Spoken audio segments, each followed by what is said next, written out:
Hello family, welcome to my YouTube channel. ಎಲ್ಲರೂ ಹೇಗಿದ್ದೀರಾ? I hope ಎಲ್ಲರೂ ಚೆನ್ನಾಗಿದ್ದೀರಾ ಅಂತ ಭಾವಿಸ್ತೀನಿ. ಇವತ್ತು ಯುಗಾದಿ ಹಬ್ಬ. ಸೊ ತಮ್ಮೆಲ್ಲರಿಗೂ ಯುಗಾದಿ ಹಬ್ಬದ ಆರ್ಥಿಕ ಶುಭಾಶಯಗಳು. ಈ ಯುಗಾದಿ ಹಬ್ಬ ನಿಮ್ಮೆಲ್ಲರಿಗೂ ಸಂತೋಷ, ಆರೋಗ್ಯ, ಐಶ್ವರ್ಯ ತಂದ್ಕೊಡ್ಲತ್ತ ನಾನು ಕೂಡ ಕೇಳ್ಕೊಳ್ತೀನಿ. ತುಂಬ ದಿನ ಆಯಿತು ವೀಡಿಯೋ ಮಾಡೋಕ್ಕಾಗಿರಲಿಲ್ಲ, ಬಿಕಾಸ್ ನನಗೂ ಹುಷಾರಿರಲಿಲ್ಲ, ಮತ್ತು ಆ ದಿನ ಎಕ್ಸಾಮ್ ಕೂಡ ಇತ್ತು, ಹಾಗಾಗಿನೇ. ಸೊ ಇನ್ನು ಬೆಳಗ್ಗೆನೇ ನನ್ನ ಹಸ್ಬೆಂಡು ತೋರಣ ಕಟ್ಬಿಡೋಣ ಅಂತ ಹೇಳಿಬಿಟ್ಟು, ಸೊ ನನ್ನ ಮಗಳು ಹೆಲ್ಪ್ ಮಾಡ್ತಿದ್ಲು ಹಸ್ಬೆಂಡ್ಗೆ, ಹಾಗಾಗಿ ತೋರಣ ಕಟ್ತಾ ಇದ್ದಾಳೆ. ಸೊ ಅವಳು ವಿಶ್ ಮಾಡ್ತಾ ಇದ್ದಾಳೆ ಹ್ಯಾಪಿ ನ್ಯೂ ಇಯರ್ ಮತ್ತು ಹ್ಯಾಪಿ ಯುಗಾದಿ ಅಂತ ಹೇಳಿಬಿಟ್ಟು.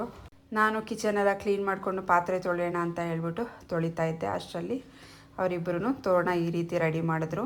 ಸೊ ಫೈನಲಿ ನನ್ನ ಹಸ್ಬೆಂಡು ತೋರಣ ಕಟ್ಟಿ ಆ ಕಡೆ ಈ ಕಡೆ ಬೇವಿನ ಸೊಪ್ಪನ್ನು ಕೂಡ ಇಟ್ಟಿದ್ದಾರೆ. ಸೊ ಎಷ್ಟು ಲಕ್ಷಣವಾಗಿ ಕಾಣ್ತಾ ಇದೆ ನೋಡ್ತಾ ಇರ್ಬೋದು. ನಾನು ಸಿಂಪಲ್ಲಾಗಿ ಒಂದು ರಂಗೋಲಿ ಕೂಡ ಹಾಕಿದೆ. ಸೊ ಹೇಗಿದೆ ನನ್ನ ರಂಗೋಲಿ ಡಿಸೈನ್ ಅಂತ ಕಮೆಂಟ್ ಸೆಕ್ಷನಲ್ಲಿ ಕಮೆಂಟ್ ಮಾಡಿ ತಿಳಿಸಿ. ಸೊ ಹಿಂದೂಗಳಿಗೆ ಈ ಯುಗಾದಿ ಹಬ್ಬ ಹೊಸ ವರ್ಷ ಅಂತಲೇ ಹೇಳ್ಬೋದು. ಸೊ ನಮಗಂತೂ ಈ ಹಬ್ಬ ತುಂಬಾ ಖುಷಿ ಕೊಡುತ್ತೆ. ಇನ್ನು ಹಸ್ಬೆಂಡ್ ಕೂಡ ಆಯಿಲ್ ಹಚ್ಕೊತಾ ಇದ್ರು ಬಿಸಿ ಮಾಡಿ, ಹಾಗೆ ಉಳಿದಿತ್ತು ಅಂತ ಹೇಳ್ಬಿಟ್ಟು. ಸೊ ಅದೇ ನಿಮಗೂ ಹಚ್ತೀನಿ ಬಾಮಮ್ಮ ಅಂತ ಹೇಳ್ಬಿಟ್ಟು ನನಗೂ ಹಚ್ತಾ ಇದ್ದಾಳೆ. ಅವಳಿಗೇನು ಹಚ್ಚಿಲ್ಲ, ಬಿಕಾಸ್ ಅವಳಿಗೆ ಕೋಲ್ಡ್ ಆಗಿತ್ತು. ಸೊ ಇದು ಹರಳೆಣ್ಣೆ ಅಲ್ವಾ, ಮತ್ತು ಕೋಲ್ಡ್ ಜಾಸ್ತಿ ಆಗುತ್ತೆ, ಬಿಕಾಸ್ ಎಕ್ಸಾಮ್ ನಡೀತಾ ಇದೆ ಅಂತ ಹೇಳ್ಬಿಟ್ಟು ಅವಳಿಗೆ ಹಚ್ಚಿಲ್ಲ. ಹಾಗಾಗಿ ನಿನ್ಗೆ ಹಚ್ತೀನಿ ಮಮ್ಮ ಅಂತ ಹೇಳ್ಬಿಟ್ಟು ಪಾಪ ನನಗೆ ಆಯಿಲ್ ಚೆನ್ನಾಗಿ ಹಚ್ಚಿ ಮಸಾಜ್ ಮಾಡ್ತಾ ಇದ್ದಾಳೆ.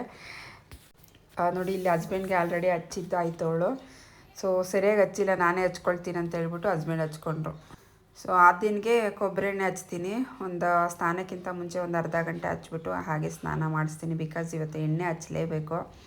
ನಾವು ಚಿಕ್ಕವ್ರು ಇರಬೇಕಾದ್ರೆ ಎಲ್ಲ ನಮ್ಮಮ್ಮ ಫುಲ್ಲು ಬಿಸಿ ಮಾಡಿದು ಕಿವಿಗೆ, ಫುಲ್ಲು ಬಾಡಿಗೆ, ತಲೆಗೆ ಫುಲ್ಲು ಹಚ್ಬಿಡ್ತಾಯಿದ್ರು. ಸೊ ಆ ಕಾಲನೇ ಚೆನ್ನಾಗಿತ್ತು ಅಂತ ಅನಿಸುತ್ತೆ. ಈಗಿನ ಮಕ್ಕಳು ಏನು ಎಂಜಾಯ್ನೂ ಇಲ್ಲ ಅಷ್ಟು.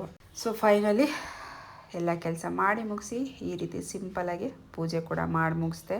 ಸೊ ದೇವಸ್ಥಾನಕ್ಕೆ ಬೇರೆ ಹೋಗಬೇಕಿತ್ತು, ಬಿಕಾಸ್ ಇವತ್ತು ಹೊಸ ವರ್ಷ ಮತ್ತು ಗುರುವಾರ ಬಾಬಾ ಟೆಂಪಲ್ಗೆ. ಹಾಗಾಗಿ ಬೇಗ ಬೇಗ ನಾನು ಕೆಲಸ ಮಾಡಿಕೊಂಡು ಪೂಜೆ ಮಾಡಿಕೊಂಡು ಆದ್ಯನಿಗೆ ಸ್ನಾನ ಕೂಡ ಮಾಡಿಸ್ದೆ. ನಾನು ರೆಡಿ ಆಗೋಷ್ಟರಲ್ಲಿ ಆದ್ಯನ ಹಸ್ಬೆಂಡ್ ಕೂದಲು ಆರಿಸ್ತಾ ಇದ್ದಾರೆ ಆಚೆ ಕರ್ಕೊಂಡೋಗಿ, ಬಿಕಾಸ್ ನಮ್ಮ ಮನೆಯಲ್ಲಿ ಒಳಗಡೆ ಬಿಸಿಲು ಬರೋದಿಲ್ಲ. ಹಾಗಾಗಿ ಬಿಸಿಲು ಬೇಕು ಅಂತ ಹೇಳಿದ್ರೆ ಸೊ ಆಚೆ ಕರ್ಕೊಂಡೋಗಿ ಕೂದಲು ಆರಿಸ್ಬೇಕು. ಫಸ್ಟೇ ಇವಳಿಗೆ ಕೋಲ್ಡ್ ಆಗಿಬಿಟ್ಟಿದೆ. ಸೊ ಇನ್ನು ಹಬ್ಬ ಇವತ್ತು ಸ್ನಾನ ಮಾಡಿಸಿಲ್ಲ ಅಂದರೆ ಹೇಗೆ ಅಂತ ಹೇಳ್ಬಿಟ್ಟು, ಸೊ ಹಾಗಾಗಿ ತಲೆಗೆ ಸ್ನಾನ ಮಾಡಿಸಿ ಬಿಸಿಲಲ್ಲಿ ಒಂಚೂರು ಚೆನ್ನಾಗಿ ಕೂದಲು ಆರಿಸಿ ಅಂತ ಹೇಳಿದ್ದೆ. ಹಾಗಾಗಿ ನನ್ನ ಹಸ್ಬೆಂಡು ಕೂದಲನ್ನ ಆರಿಸ್ತಾ ಇದ್ದಾರೆ. ನಿಜವಾಗ್ಲೂ ಹೇಳಬೇಕಂದ್ರೆ ಯಾವ ಜನ್ಮದಲ್ಲಿ ಏನು ಪುಣ್ಯ ಮಾಡಿದ್ವೋ ಗೊತ್ತಿಲ್ಲ. ಸೊ ಈ ಥರ ಅಳಿಯಂದರು 3 ಜನನೂ ಅಷ್ಟೇ, ನಾವು ಅಕ್ಕ ತಂಗಿರು 3 ಜನ ಅಳಿಯಂದರು ಅಷ್ಟೇ ಚೆನ್ನಾಗಿ ನೋಡ್ಕೊಳ್ತಾರೆ. ಯಾವಾಗಲೂ ನನ್ನ ಹಸ್ಬೆಂಡ್ ರೇಗಿಸ್ತಾ ಇರ್ತಾರೆ. ಸೊ ನೀವು ನಿಮ್ಮಪ್ಪ ನಿಮ್ಮಮ್ಮ ಯಾವ ಜನ್ಮದಲ್ಲಿ ಪುಣ್ಯ ಮಾಡಿದಾರೋ, ಸೊ 3 ಜನನೂ ಒಳ್ಳೆ ಅಳಿಯಂದರು ಸಿಕ್ಕಿದ್ದಾರೆ ಅಂತ ರೇಗಿಸ್ತಾನೆ ಇರ್ತಾರೆ. ಎಲ್ಲಿಗೆ ಹೋಗ್ತಾ ಇದ್ದೀವಿ ಚಿನ್ನು?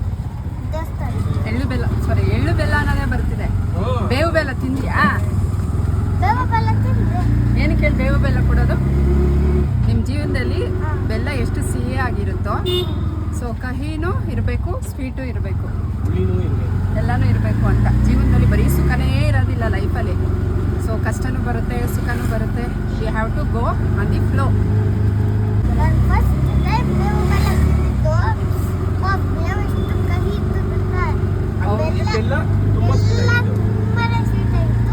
ನನಗೆ ತಿನ್ನೋಕ್ಕಾಗಲಿಲ್ಲ.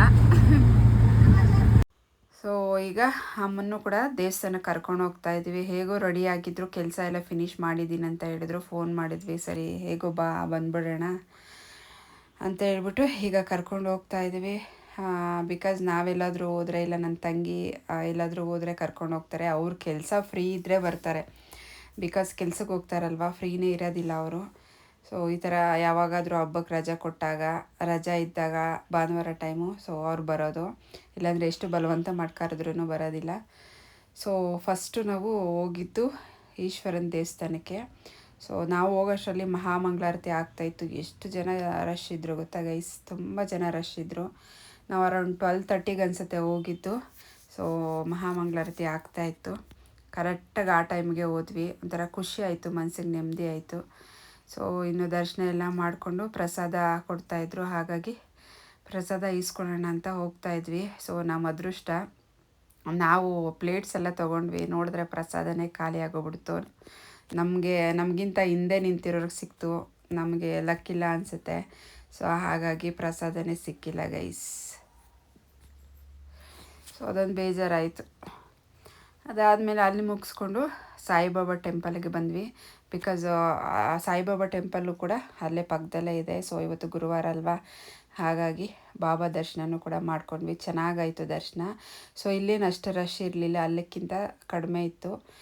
ಸೊ ಹಾಗಾಗಿ ಇಲ್ಲೂ ಕೂಡ ದರ್ಶನ ಮಾಡಿಕೊಂಡು, ಸೊ ಅಲ್ಲಿ ಸಿಕ್ಕಿಲ್ಲ ಪ್ರಸಾದ. ದೇವ್ರು ನೋಡಿ, ಪ್ರಸಾದ ನಮ್ಗೆ ಸಿಗಬೇಕು ಅನ್ನೋದು ಋಣ ಇರುತ್ತೆ ಅಂತ ಅನಿಸುತ್ತೆ.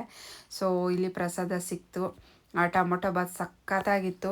ಸೊ ಮನೇಲಿ ನಾವು ಟೊಮೊಟೊ ಬಾತ್ ಮಾಡಿದಾಗ ಏನೇನು ಹಾಕಿದ್ರೂ ಅಷ್ಟು ಟೇಸ್ಟ್ ಬರೋಲ್ಲ. ದೇವ್ರ ಪ್ರಸಾದದಲ್ಲಿ ಸೊ ಸಿಂಪಲಾಗಿ ಮಾಡಿದ್ರು ಟೇಸ್ಟ್ ಅಂತೂ ಸೂಪರಾಗೇ ಇರುತ್ತೆ.